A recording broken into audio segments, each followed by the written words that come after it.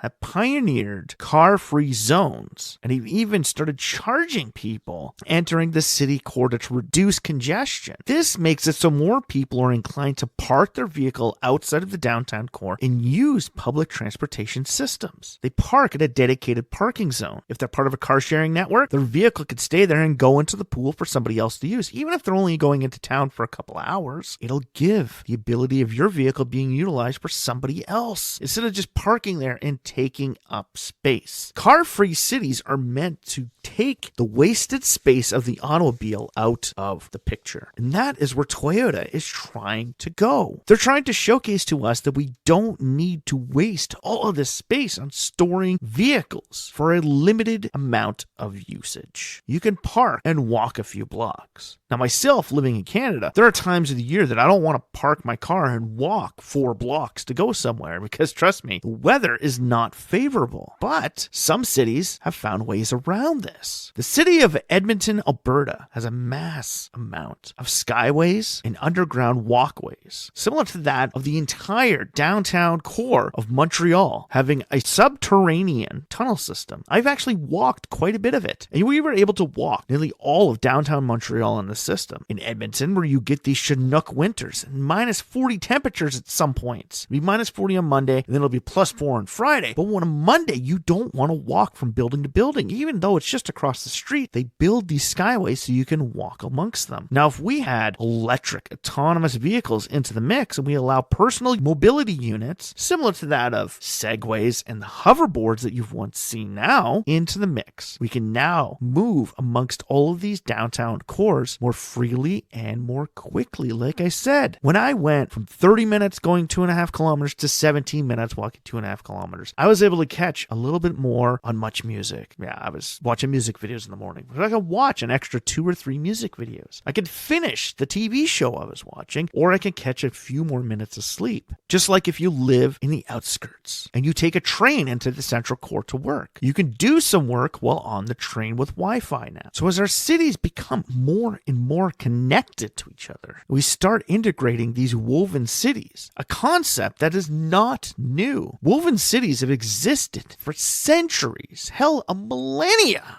Or if you look at old cities like Rome, you will see that there are areas where people can live, work, play, and get their food, all within one central area. They're little mini cities within a major city. That's what's happening. That's where Toyota is going. They want to bring back the concept of people living together in harmony. Kind of like John Lennon said, imagine all the people living for today. Like, seriously, we're all interconnected in one major city. So when I leave my condo, I go to the elevator. I go all the way to the basement. It's the middle of winter. There's an underground tunnel. I hop aboard my personal mobility unit from, let's say, Segway. I take the tunnel 3 blocks up to go see a movie. While I'm at the movie, I can go a block over and get some supper. During the week, I'm only 4 or 5 blocks away from where I work. In the middle of summer, I can walk. I could take a bike. If I want to go a little bit further out, I could take the tram systems or autonomous vehicles. I don't need a vehicle. When I go and visit my parents outside of the major hub of the central core, I fly. I take the train to the outside edge where I filled out my information to do my car sharing, pick up my vehicle to drive on clear and free highways out of the city to the rural points. Suburbanized areas where tons of people live in houses with tons more space can still have everything delivered to their house through autonomous vehicles. Being able to work from home allows us to live in our house in peace and have everything delivered to us through either drones or autonomous pods. When we choose to go out into the city, we can still live in these suburban areas. Pick a time, and with the help of companies like Uber and Lyft have brought us, we could book a time for us to go into town. We could still live on the outskirts without the use of an automobile. The automobile becomes a personal joy unit.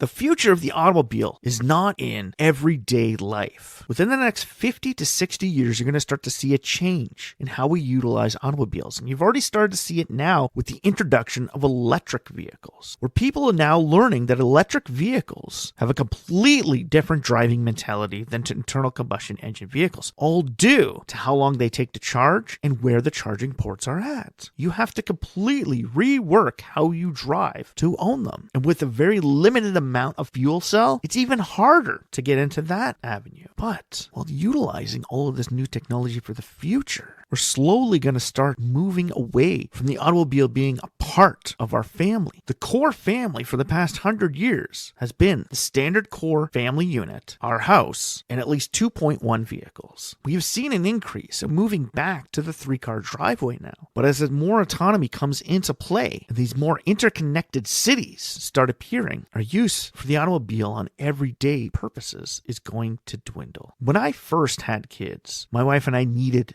two vehicles, and we needed two vehicles all the time. And even as they got older, we still needed one for traveling, and we needed one each to get back and forth to work. We're now getting to a point that we have two good, decent vehicles, and the only reason why we have a third is because it's just too good to get rid of. But once it goes, that's it. We're down to two cars. Unless we want fun, we're not going to have anything else. Car-free cities are going to bring us back to where we once were, where we all lived in harmony of one major urban center in a multitude of many urban centers merging together to make one mega city. Between each one of these urban centers, we can now go through tunnels right above the ground or even fly above the ground. Drone technology is going to make it so we can go from one major urban center to the other major urban center a lot quicker, a lot easier. Hyperloop is going to make it so we can go from one major city to the next without having to even get into an airplane.